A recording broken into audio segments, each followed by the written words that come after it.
Guys, welcome to my channel. My name is Elena Kimaru. If you're new here, kindly subscribe. And if you may have noticed, I recently rebranded my channel to Conversations with Elena Kimaru because I believe this channel is more about us having discussions about issues affecting us on a daily basis, whether it's running a small business as a young person or your personal development, managing your finances, and lifestyle. So that's why I want us to be more of, a close-knit family, talking about these issues and discussing these issues in depth, especially in the comment section below. So thank you so much for always checking out my videos. And on today's video, I wanted to talk about the top 6 challenges of running a small business or a startup, and these are some of the things I have experienced myself. So I'll draw a lot of inspiration on the challenges I have faced on my part, so that I can give you a bit of insight on that, and probably that would help you so that you don't make the same mistakes, or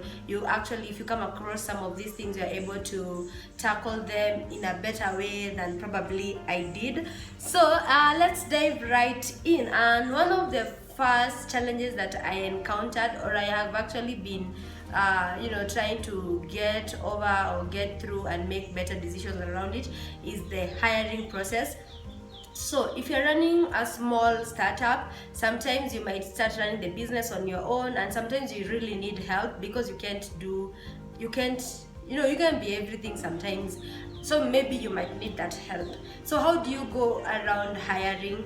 If you're not so keen, and if you're not sure about the type of people you need for your business, you can really make a big mistake. And I feel like when you're hiring, it's very important to come up with like expectations. What do you expect these people to do? What are your goals around the work they'll be doing?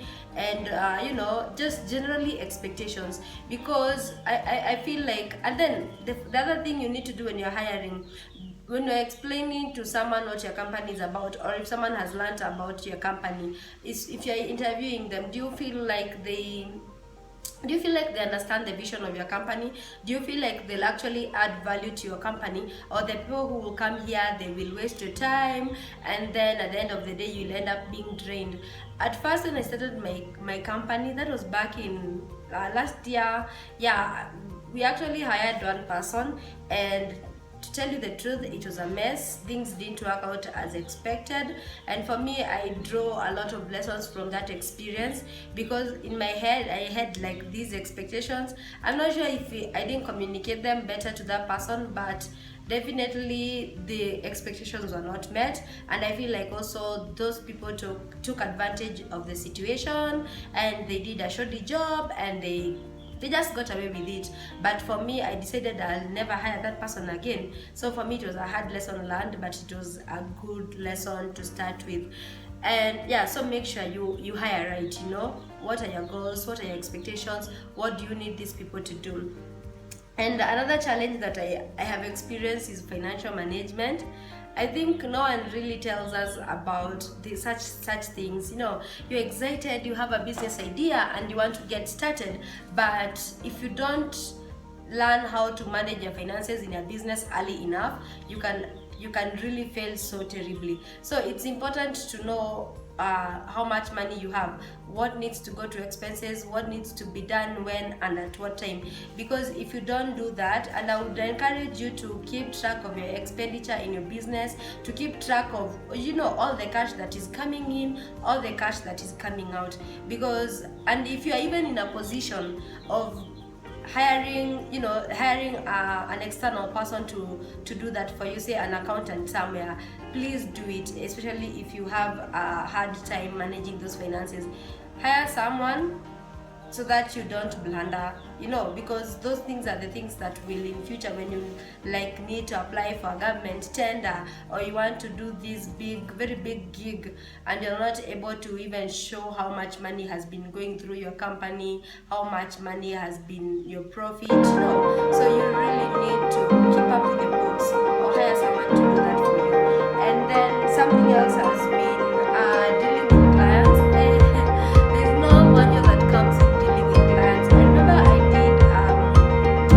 did a course in travel and tours, and what we did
at the center of the business. As a startup, sometimes you don't even have I talked about hiring. Sometimes you don't even have the money to hire an external person to do the errands for you. So the one thing I wasn't prepared for myself was to be at the center of the business. Like, you are the secretary, you are the manager, you are the facilitator, you are running up and down, you are the finance person.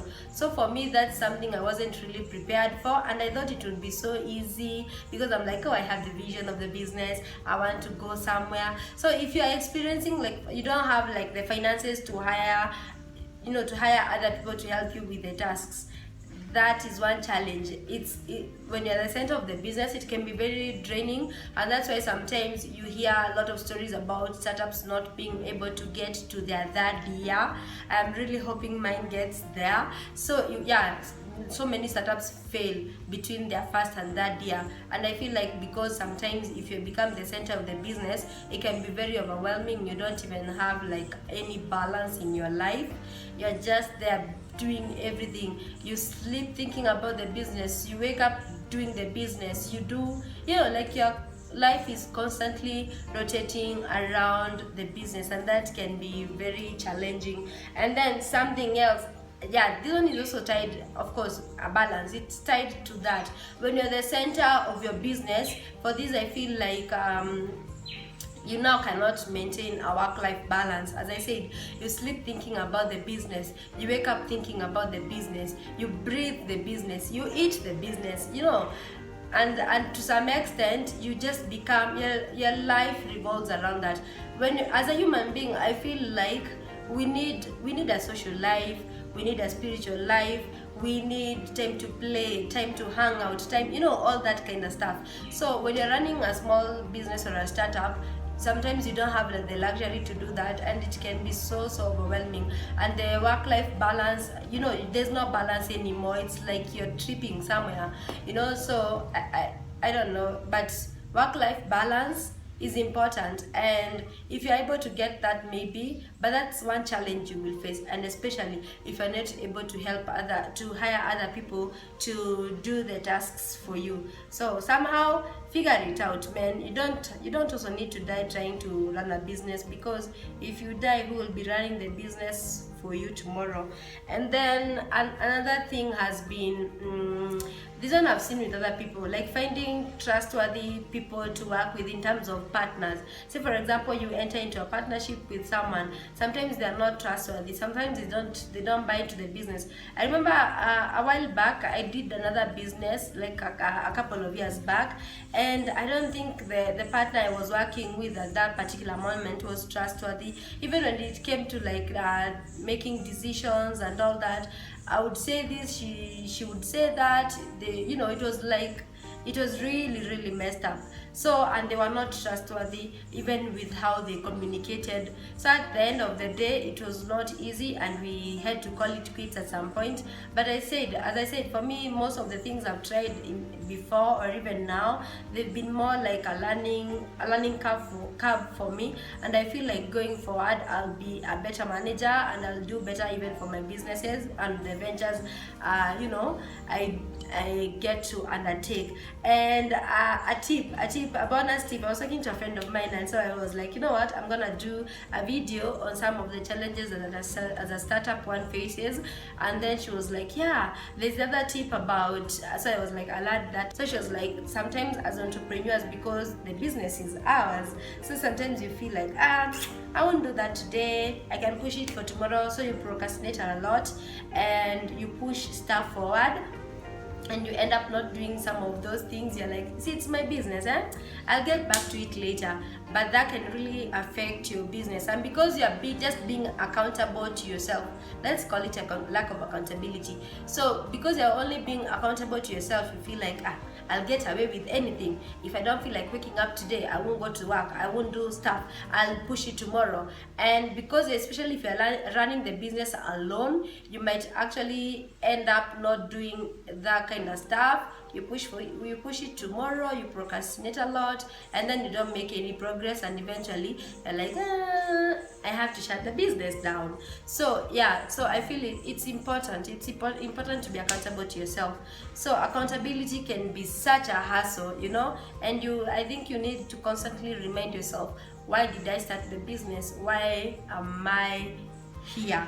So anyway, I hope you found this video insightful. Thank you so much for tuning in. And if you have a small business and you're struggling with a few things, you can reach out to me. I have been doing my business for a year, and there's another business I've been doing for the last 3 years.